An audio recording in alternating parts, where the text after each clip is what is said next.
when not to buy stocks. Kailan kayo hindi dapat bumili ng shares of stocks sa Philippine Stock Exchange? Yan po ang ating pag-uusapan at tatalakayin dito sa Dad ng Bayan. Ako nga po pala si Michael Sai, ang inyong Dad ng Bayan. Ilocano Defenders. Para sa lahat. Ilocano Ito po yung ating mga tips o yung sinasabi nating 5 tips kung kailan hindi kayo dapat bumili muna ng stocks at maghintay muna kayo sa tamang panahon.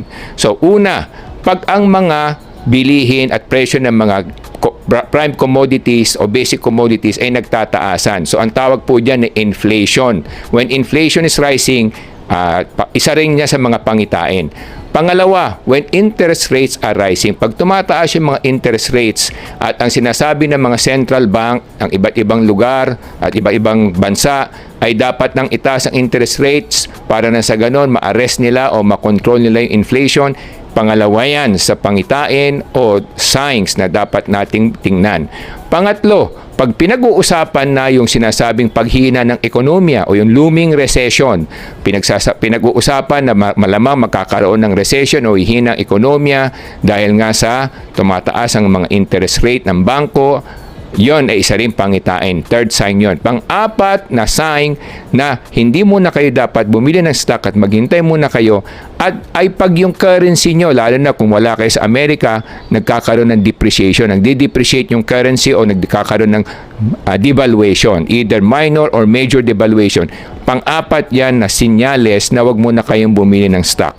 At pang-lima, pag ang negatibo ang sentimiento ng mga namumuhunan na parang sila'y maraming pangamba at magkakaroon sila ng mga pagdadalawang isip, isang sa mga sign yan. At pag sinabayan pa ng negative consumer sentiment, mas lalo na. So yan yung mga 5 signs na wag muna kayong bibili ng stocks. Ngayon, ang tanong naman, kailan kami dapat bumili ng stocks? Yan naman yung tinatawag nating kabaliktaran kung kailan naman dapat kayo bibili.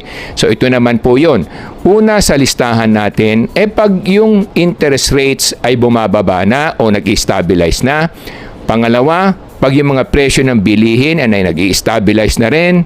At pangatlo, pag yung recession na sinasabi nasa pangalawang yugto na tayo, ibig sabihin yan may first quarter recession, second quarter recession. Pagkatapos ng second quarter recession, isa na rin yan sa third sign na maganda na ang panahon para mamili kayo ng stocks kasi yan na yung pinaka-bottom more or less na sinasabi.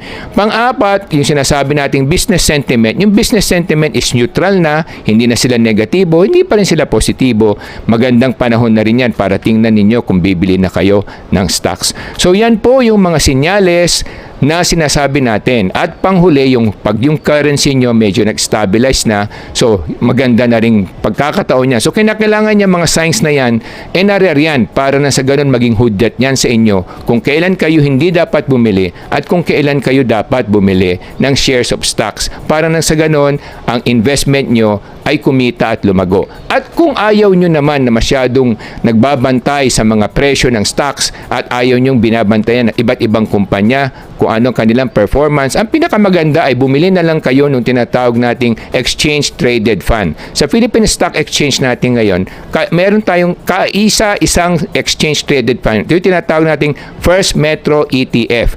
Kasi pag tumataas ang index ng shares of stocks, tumataas din siya. Pag bumababa rin siya. So hindi nyo na kinakailangan bantayan ng individual shares kasi nga ito ay pinagsama-sama na mga top performing companies na nilagay sa isang basket. Kaya siya ay naging exchange traded fund na tinatawag. Yan lamang po mga kababayan. Ito po si Michael Sai, ang inyong Dad ng Bayan. Ilocano Defenders. Para sa lahat. Ilocano Defenders. Laban sa lahat. Ilocano